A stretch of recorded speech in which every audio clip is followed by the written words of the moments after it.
forma en que quisiera iniciar es animarnos a que pensemos tal vez en nuestros nombres, en los nombres de pila que cada uno de nosotros tenemos. Tal vez tú te hayas puesto a pensar o tal vez hayas investigado cuál es el significado de tu nombre en sí. Yo en particular, José. A propósito, malcriado, ¿no? Que no me presenté, soy José Amavisca y tengo el privilegio de estar aquí al frente de esta obra del Ministerio en Español. Pero José, según lo que he investigado, es un nombre que significa que Dios añada o Dios añadirá. Cuando nosotros, mi esposa y yo, Roma, se llama Romance, y dices, ¿qué? Sí, así se llama, así le pusieron sus papás, porque según ellos era el primer romance entre ellos, y así que así le pusieron. No, mi esposa no está necesariamente muy contenta de que le hayan puesto ese nombre, pero está contenta con él. Mi esposa y yo tenemos tres niñas, y a nuestras niñas nosotros les pusimos Hannah, Kyla, Gabriela, y cada una de ellas nosotros escogimos sus nombres porque queríamos que reflejara la esperanza que tenemos en ellas. Queremos dejarles una herencia en el nombre. Hannah significa la gracia de Dios. Kaila significa corona o diadema favorecida. Gabriela es un femenino de Gabriel, que es el ángel de Dios, el poder de Dios. Pudiera ser un equivalente a una mujer de Dios.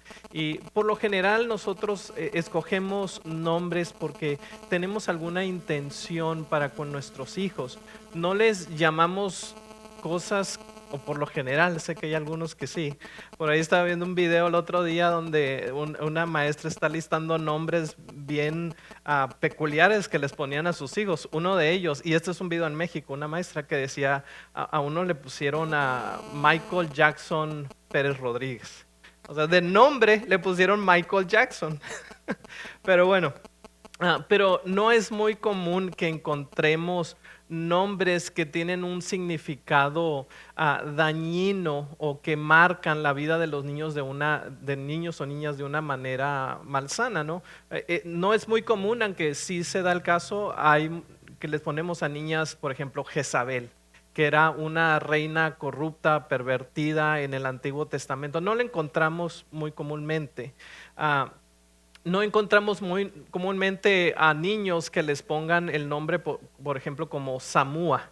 Y tú puedes preguntar, pues bueno, ¿quién era Samúa? Samúa era uno de los espías en el Antiguo Testamento que Moisés envió a considerar la tierra prometida y que regresaron con un reporte contrario a lo que Dios quería hacer. Lo que sí encontramos es muchos Josués, muchos Calebs. Así que hay algo importante en el nombre. Vemos que Simón, Jesús le puso el sobrenombre de Pedro, la roca. Pero también vemos el discípulo que vamos a estudiar el día de hoy, Judas Iscariote, que en sí Judas es un nombre precioso, significa Jehová sea alabado, el Señor sea alabado. Desafortunadamente, por las acciones de este hombre ha venido a ser conocido como un sinónimo de traición, de lo peor.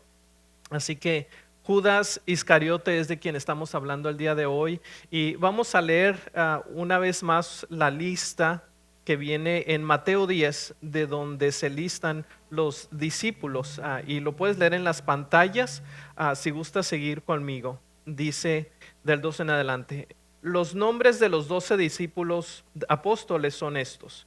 Primero, Simón, llamado Pedro, y Andrés su hermano; Jacobo, hijo de Zebedeo, y Juan su hermano; Felipe y Bartolomé; Tomás y Mateo, el recaudador de impuestos; Jacobo, el hijo de Alfeo, y Tadeo; Simón el cananita, o Simón Iscariote, perdón, el celote; Judas Iscariote, el que también lo traicionó o lo entregó. Y si te fijas, aquí hace la distinción porque justo un poquito antes estaba Tadeo. En otros de los listados lo conocemos como Judas Tadeo, y se hace la distinción porque por los actos que fue y que terminó haciendo este hombre. Ahora, y mientras estamos continuando con el mensaje de hoy, una cosa que tal vez nos va a ayudar a entender un poco más de la perspectiva de cómo fueron escritos los evangelios, es que los evangelios no fueron escritos al momento en que estaban sucediendo las cosas. Todos y cada uno de los evangelios fueron escritos en retrospectiva. ¿Por qué es importante saber esto?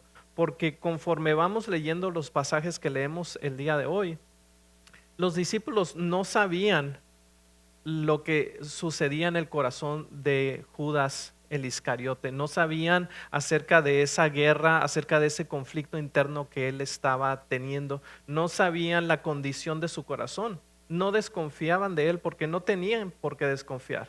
Así que estas notas que encontramos aquí de que Judas Iscariote el que lo entregó, los discípulos no lo sabían en ese entonces. Algo que es interesante ver es que en todas las listas encontramos primero a Simón y siempre encontramos al último, a Judas el Iscariote.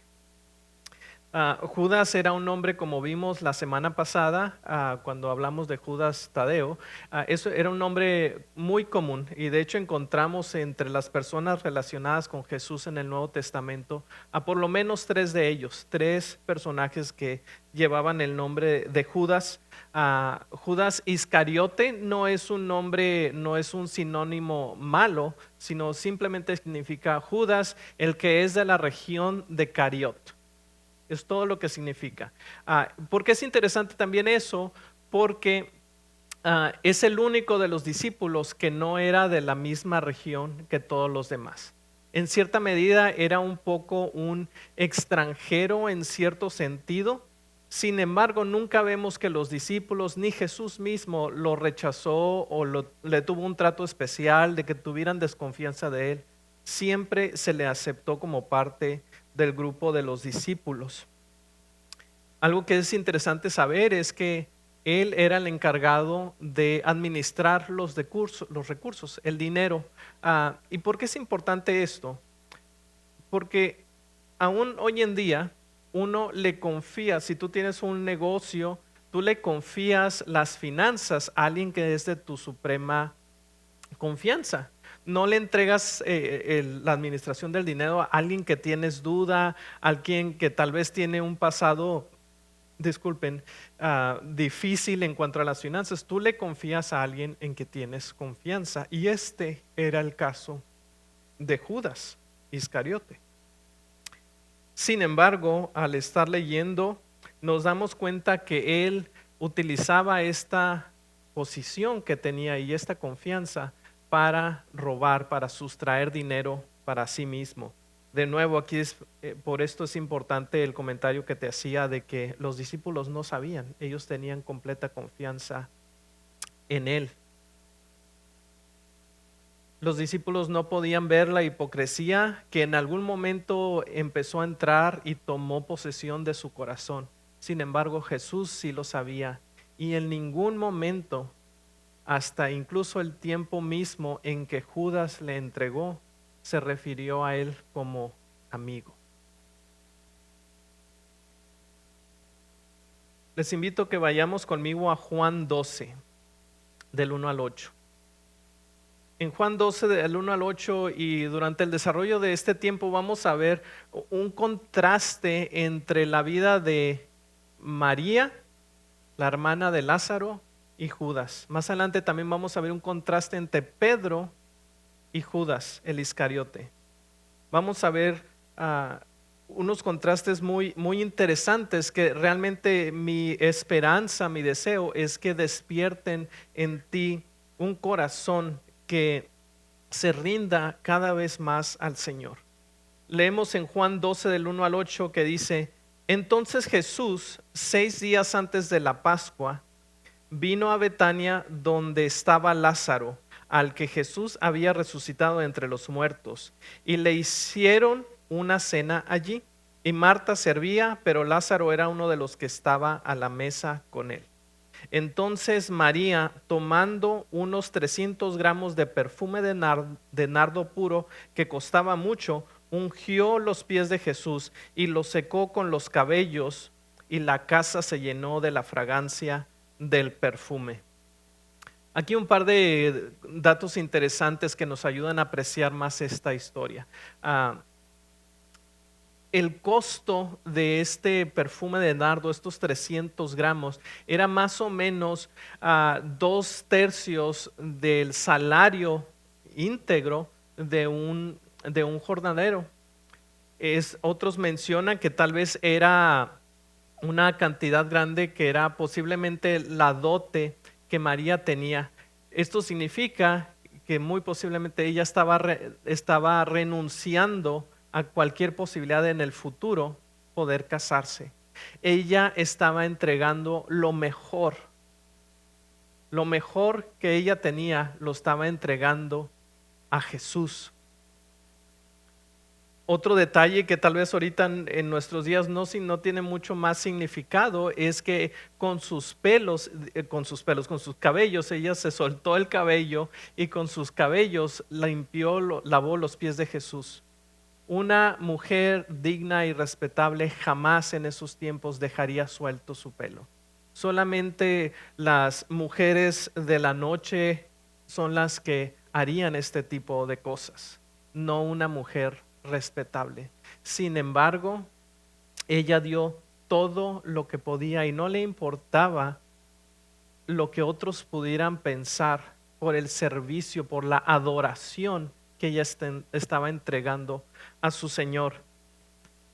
Así que en María aquí vemos la devoción, una devoción al Señor como ninguna otra. Y vemos que esta devoción no empezó de la noche a la mañana, no es como que esta es la única situación donde encontramos a María. De hecho, a esta María la encontramos en 3 ocasiones y en cada ocasión está a los pies de Jesús. Primero en Lucas 10 la encontramos a los pies de Jesús, escuchando y aprendiendo. Más adelante en Juan 11 la encontramos cuando aquí hace referencia de que su hermano Lázaro había muerto. Jesús viene a donde estaba toda esta situación. María se entera y corre hacia los pies del maestro y cae a sus pies y se rinde a él. Viene y entrega toda su desesperación, toda su oscuridad, todo su dolor. Lo viene y lo entrega a los pies de Jesús. Y aquí, en este pasaje que leímos el día de hoy, vemos que María entrega todo, entrega lo mejor de sí misma a los pies de Jesús y le adora. Hay una cita que leí, dice: tienes que sentarte a sus pies o nunca podrás ungirlo. Él debe derramar su divina enseñanza en ti o nunca podrás derramar un ungüento precioso delante de él. Continuando la historia que leímos ahorita, vamos a ver ahora la otra parte. Vamos donde entra en escena Judas el Iscariote. En el verso 4 dice: Judas Iscariote, uno de los discípulos, el que lo iba a entregar, dijo indignado, añadiríamos, ¿por qué no se vendió este perfume por 300 denarios y se le dio a los pobres? Así que aquí vemos la reacción. Una mujer está tratando de entregar lo mejor para su maestro, porque ella estaba recibiendo la enseñanza de Jesús, sabía lo que Jesús estaba diciendo y anunciando que ya era inminente, que él iba a entregar su vida, y ella estaba aprovechando esta última oportunidad que tenía de ungir los pies de su maestro. Sin embargo, el corazón de Judas el Iscariote se indigna y él dice: ¿por qué no se vendió esto y se dio a los pobres? Ahora, si no supiéramos el resto de la historia, si hubiéramos estado ahí presentes, la verdad de las cosas es que es una pregunta válida, no es algo fuera de lo normal, de lo justo preguntar. De hecho, dice más adelante que los discípulos mismos, ellos también se indignaron, estaban haciendo la misma pregunta: ¿por qué Jesús la dejó desperdiciar eso? Si lo hubiéramos podido dar a los pobres. No era una pregunta incorrecta de parte de Judas. Sin embargo, sabemos que en realidad no era por eso que él se indignó, sino porque su corazón allí empezó a relucir, empezó a salir a flote. Los discípulos no se dieron cuenta, el resto de los discípulos, porque ellos también pensaban lo mismo en cuanto al dinero. Seguimos aquí en el verso 6 dice, pero dijo esto no porque se preocupara de los pobres, sino porque era un ladrón. Y como tenía la bolsa del dinero, sustraía de lo que se echaba en ella. Entonces Jesús dijo, déjala para que lo guarde para el día de mi sepultura, porque los pobres siempre los tendrán con ustedes, pero a mí no siempre me tendrán.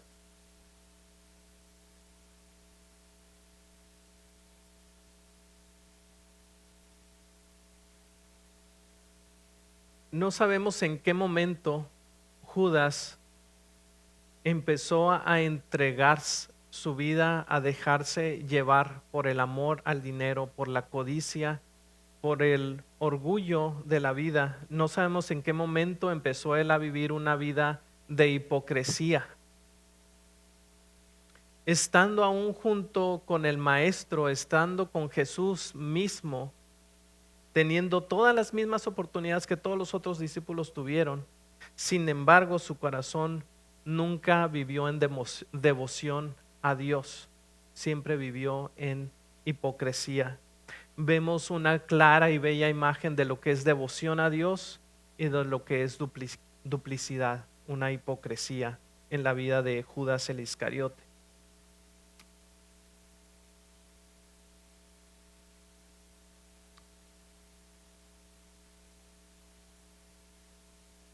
Es muy importante saber y entender cuando menciono ahorita que era 6 días antes de la Pascua judía, porque era la última cena que Jesús iba a tomar con sus discípulos.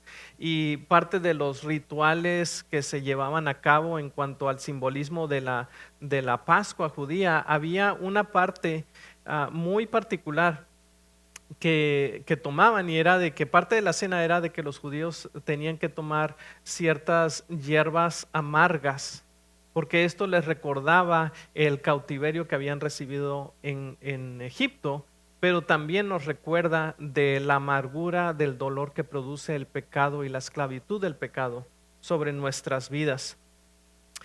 Y también Jesús, al recibir la traición de uno de sus amigos más allegados, ciertamente pudo sentir la amargura de estas hierbas, de este simbolismo. En Salmo 55:20, una profecía que fue escrita ciertamente por David y lo que estaba experimentando en ese momento, pero también habla de cómo Jesús vivió esta traición de Judas. Dice 55 del 20 al 21, aquel que ha extendido sus manos contra los que aquel que ha extendido sus manos contra los que estaban en paz con él, ha violado su pacto. Las palabras de su boca eran más blandas que la mantequilla, pero su corazón había guerra. Más suaves que el aceite eran sus palabras, sin embargo eran espadas desnudas.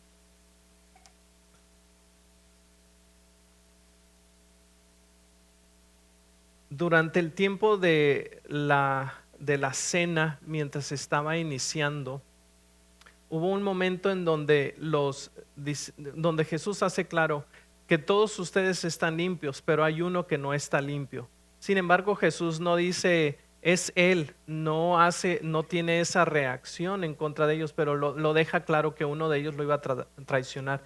A lo cual todos los discípulos empezaron a acercársele uno por uno, a decirle, soy yo maestro, soy yo maestro, soy yo maestro. Judas ya había decidido, ya tenía decidido en su corazón la traición que iba a hacer con Jesús. Y tal vez para guardar las apariencias, él también se acercó con Jesús y le dijo, soy yo maestro. A lo cual Jesús responde, lo que vas a hacer, hazlo pronto. No lo rechazó, no lo humilló, no le dijo de cosas, no lo condenó ahí mismo. simple y sencillamente lo animó a que hiciera aquello que había ya decidido hacer de antemano. Como resultado de sus acciones, vemos que Judas en toda la historia ha sido conocido como el traidor. Influenciado por su codicia, tal vez su resentimiento por Jesús, tal vez en algún momento él creía firmemente que Jesús era el Hijo de Dios, el que venía a traer paz y libertad a su pueblo. Sin embargo, tal vez se desilusionó de que las cosas no eran como él las había esperado. Es interesante que cuando Judas va con los líderes religiosos y les dice cuánto me dan para entregarles al maestro, le ofrecen la cantidad de 30 monedas de plata. ¿Qué es lo significativo de esto? Es que 30 monedas de plata no era una cantidad grande, no era una cantidad con la cual se iba a enriquecer. Era una cantidad común, normal. Hay quienes estiman que es alrededor de un mes, otros dicen que hasta 4 meses del salario de un jornalero normal. Sí es una cantidad de dinero, pero no es algo con lo que te vas a enriquecer. No es cierto que en muchas ocasiones en nuestro diario afán intercambiamos el pasar tiempo con el Señor, intercambiamos nuestra dedicación a Dios por simples actividades, quizás por distracciones, quizá por cosas que no van a tener un valor eterno. Cuando no pasamos tiempo a los pies de Jesús como María lo hizo, cuando no estamos trayendo nuestras cargas y nuestras fallas a Él, es muy fácil, es demasiado fácil intercambiar nuestra devoción por Dios por unas cuantas monedas, por unas cuantas actividades, por unas cuantas distracciones, por un placer pasajero.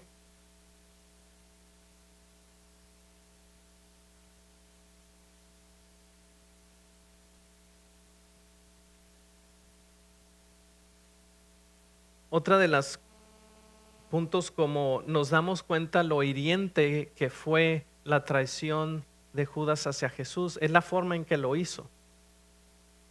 Judas sabía que, como era parte de los discípulos, que comúnmente iban al huerto a orar, así que él ya sabía dónde iba a estar.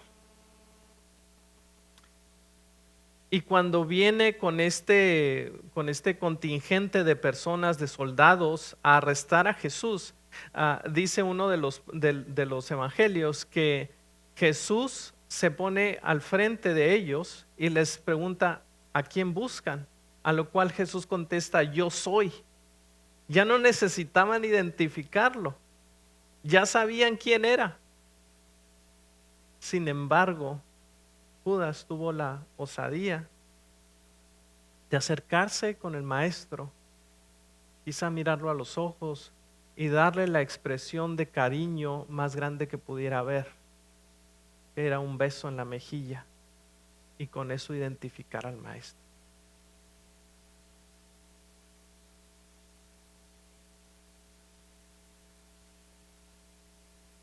Una vez que lo entregó, que Jesús fue arrestado, vemos que sucedió en la vida de Judas que él tuvo un cierto remordimiento en su vida y en su corazón. Inmediatamente se dio cuenta de lo que había hecho y trata de corregir lo que había hecho. Regresa con los sacerdotes, a los cuales los sacerdotes le dicen, bueno, pues es que nosotros nos lavamos las manos, esas fueron tus acciones y tú eres responsable de lo que has hecho. A nosotros, ¿qué nos importa? Tú serás juzgado por Dios por la sangre que derramaste. A lo cual lo que hace Judas es que tira las monedas que había recibido del pago y se va y se suicida, se quita la vida. ¿Por qué son interesante y triste ver esto? Porque había sido profetizado. desde antes. Fíjate, 500 años, en Zacarías 11 nos dice lo siguiente: y les dije, si les parece bien, denme mi paga, y si no, déjenla. Pesaron como mi salario 30 monedas de plata. Entonces el Señor me dijo, arrójalo al alfarero. Eso significa es ese magnífico precio con que me valoraron. Tomé pies las 30 monedas de plata y las arrojé al alfarero en la casa del Señor. Ahora, vemos claramente que hay ciertas similitudes, ¿no? Están lo de las 30 monedas de plata, que fue el precio que se pagó por el Señor Jesús. En el tiempo de Zacarías ciertamente tenía que ver con eventos que sucedieron en este momento, pero al mismo tiempo era profético de lo que estaba sucediendo. Esta mención del alfarero también es interesante ver porque los líderes religiosos, que aunque en su mente estaban justificados y en su mente ellos no eran parte de esta traición, lo que hicieron es decir, bueno, este dinero, y ellos reconocieron, es dinero de sangre, no lo podemos poner de regreso en la tesorería del templo. Lo que hicieron, lo más piadoso que ellos pudieran pensar, es que tomaron el dinero y fueron y compraron un campo de alfarero, un campo de alfarería. ¿Qué es esto? Simple y sencillamente era un tipo basurero donde la gente iba y echaba lo que eran jarrones de alfarería que estaban quebrados, que ya no servía. Era un tipo de basurero, era un campo infértil que ya no tenía uso alguno.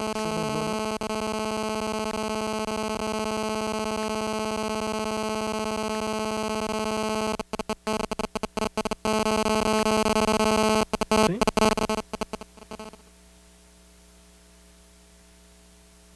¿Quién sabe?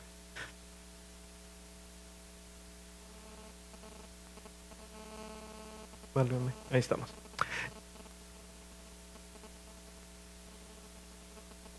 Sí, 2. Ok.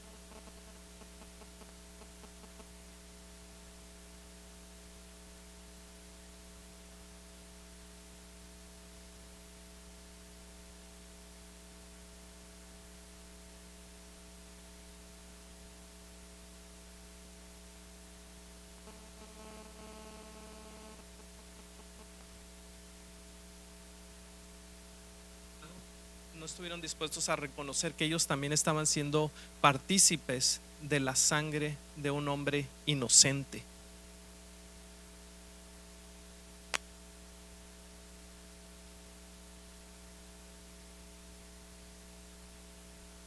Ahora quiero animarte,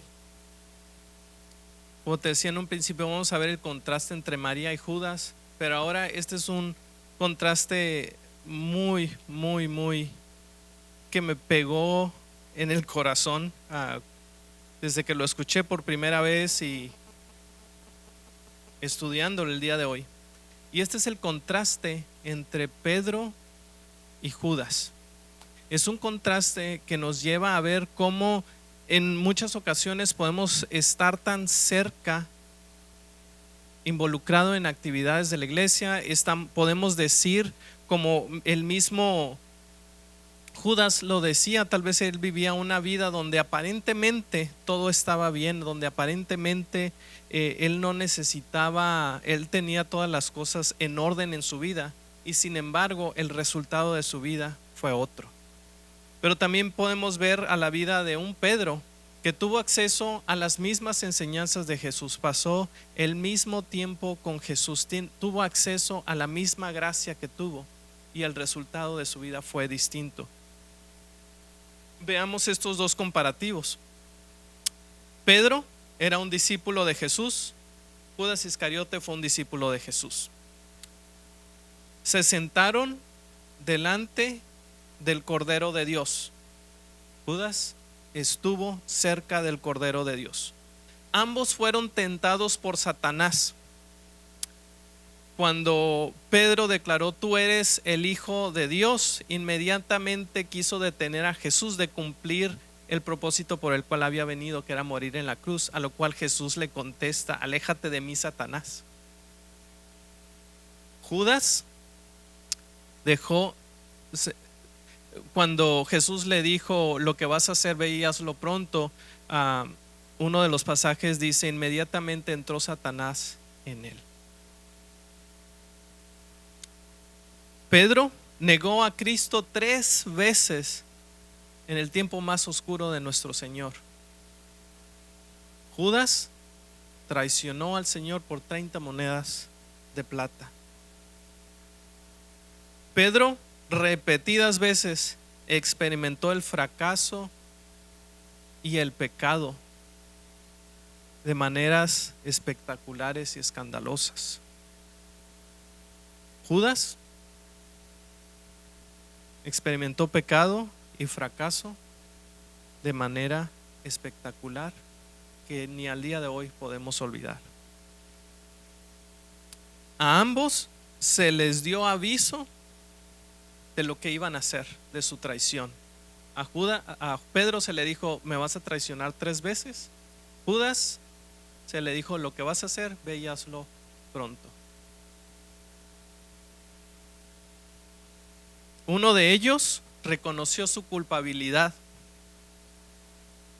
el otro también. Y aquí es las dos diferencias, 3 diferencias más significativas. Pedro fue llevado al arrepentimiento. Pedro llevó su humillación, dejó que su humillación lo llevara de regreso a Jesús y permitió que ese pesar que sentía en su corazón lo llevara de regreso a Jesús. Judas solamente sintió remordimiento, le faltó humildad de regresar a los pies de Jesús. Él tuvo solamente lo que la Biblia llama como la tristeza del mundo, simplemente un remordimiento, no un arrepentimiento. El dolor de Pedro lo llevó al arrepentimiento y el arrepentimiento lo llevó al perdón. En el caso de Judas, en lugar de buscar perdón, se quitó la vida. Pedro fue restaurado por Jesús. Judas conocía a Jesús, pero nunca rindió su corazón de manera total al Señor. Pedro hoy lo conocemos como uno de los principales portadores del Evangelio. A Judas lo conocemos como el peor de los traidores en la historia. Pedro perseveró hasta el final, entregando, según cantidades, recuentos, su vida por su maestro. Judas murió solo y separado de su Señor y pasará una eternidad separado de su Señor. Y esta es la diferencia que encontramos. Encontramos que Judas vivió en remordimiento, que es lo que los niños hacen cuando un niño se pelea o le pega a su hermanito o su hermanita, ¿no? Le dice: ay, sí, lo siento que te dolió. O sea, es como que le estás echando la culpa, ¿no? O sea, no están realmente dolidos, sino que están remordidos por las consecuencias que van a ellos tener. No están realmente arrepentidos. No hay un compromiso genuino a no volverlo a hacer. Arrepentimiento, por el otro lado, dice: perdóname. No está demandando nada, está rogando perdón. El arrepentimiento viene delante del Señor primero y dice: Señor, me comprometo contigo a no volver a hacer esta afrenta con tu ayuda, con la ayuda de tu Espíritu. El arrepentimiento genuino dice: Señor, estoy genuinamente dolido por lo que hice y te pido que me des la fuerza para no seguir caminando en los deseos de la carne, sino que me des la fuerza para, por medio de tu Espíritu, caminar en tu palabra. Remordimiento viene del mundo, arrepentimiento viene de Dios. Remordimiento solo se interesa de uno mismo. El otro nos lleva a la restauración de la relación.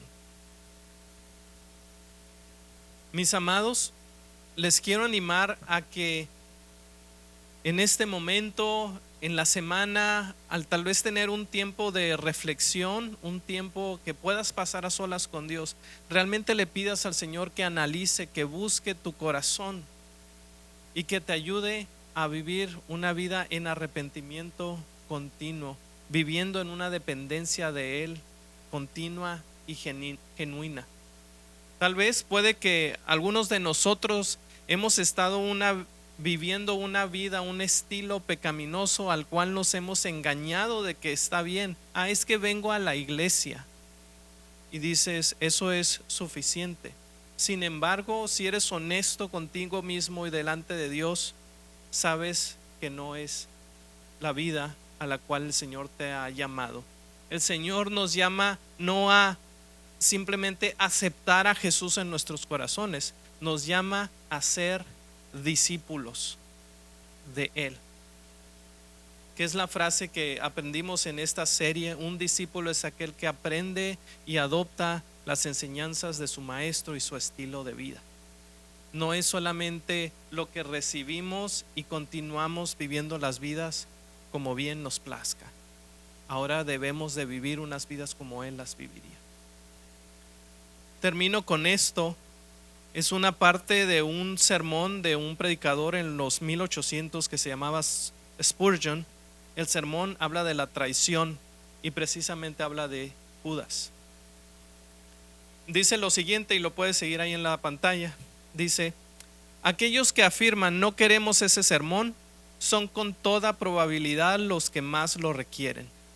Y quien diga, bueno, aquí no hay ningún Judas entre nosotros, es probablemente que él mismo sea un Judas.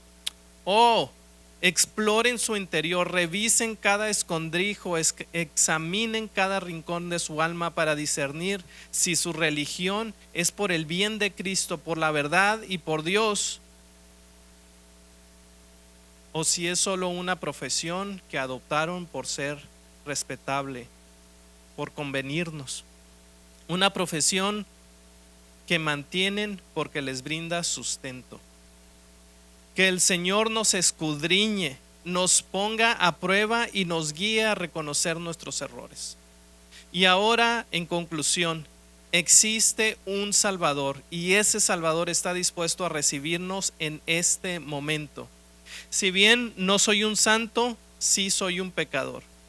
¿Acaso no sería lo más sensato para todos nosotros regresar al manantial, lavarnos y ser purificados?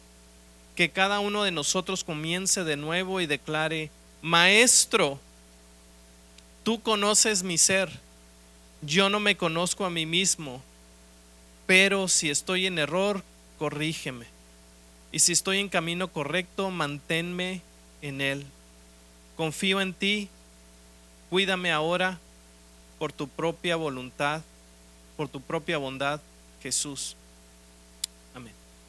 Vamos a cerrar nuestros ojos y vamos a orar unos minutitos y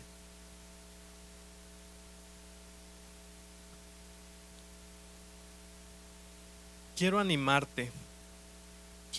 Animarte que ahí donde estás, si tal vez hay algo de este mensaje que ha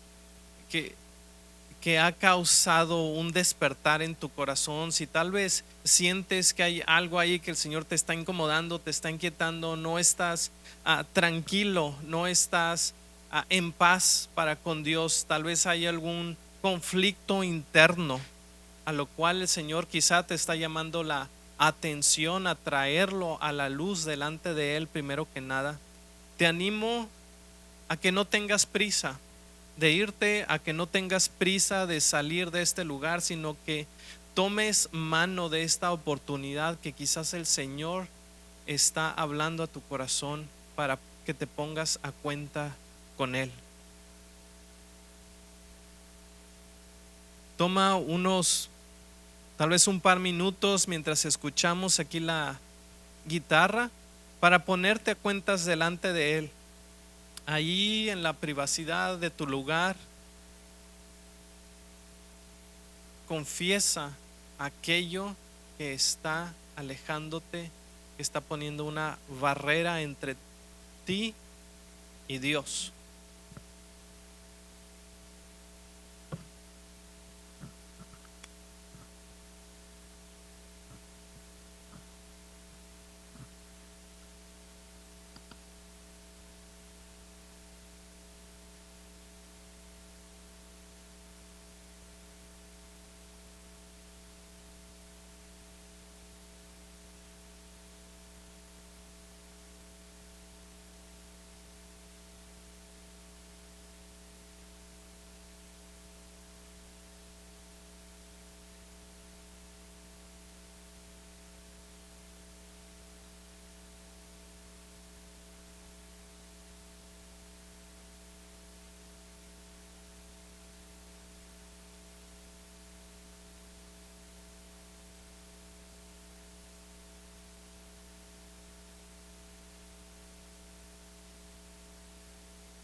Señor Jesús, te pedimos que tú no nos dejes, te pedimos que tú no nos sueltes.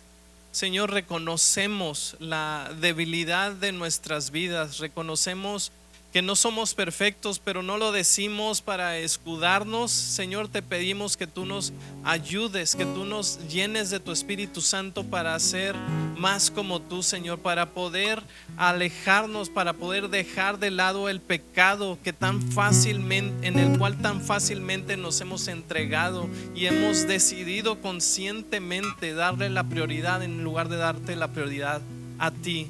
Señor Jesús, te pedimos que tú tengas misericordia de nosotros, así quizá como la tuviste de nosotros cuando en un principio entendimos de tu gracia, de tu perdón. Señor, ayúdanos a recordar de esa gracia, de ese amor precioso que tuviste por nosotros y que sigue continuando firme el día de hoy. Te pedimos, Señor Jesús, que tú nos ayudes, Señor. Ayúdanos, Señor, a reconocer esas áreas de pecado como lo son, pecado. Te pedimos, Señor Jesús, que tú nos des tu gracia y tu favor, Señor, para entregarte no solo nuestro pecado, sino también para entregarte lo mejor de nosotros, lo mejor de nuestras vidas, así como lo haría María, que estaba atenta a tus enseñanzas y estaba dispuesta en un instante a entregarlo todo por ti. Ayúdanos, Señor, a entregarte nuestras fallas y lo mejor que tenemos para ofrecerte, Señor. Ayúdanos, Señor, a entregarte cada área de nuestras vidas, de nuestros corazones, Jesús. Señor, y conforme lo hacemos, te pedimos que tú nos muestres el real significado de la gracia. Que no vivamos, Señor, engañándonos a nosotros mismos, sino que podamos vivir con una seguridad que solo tu Espíritu, tu gracia nos puede dar. Te lo pido por mí mismo, Señor, pero también te lo pido por mis amados que están aquí presentes, Jesús. Señor, ayúdanos a amarte más cada día.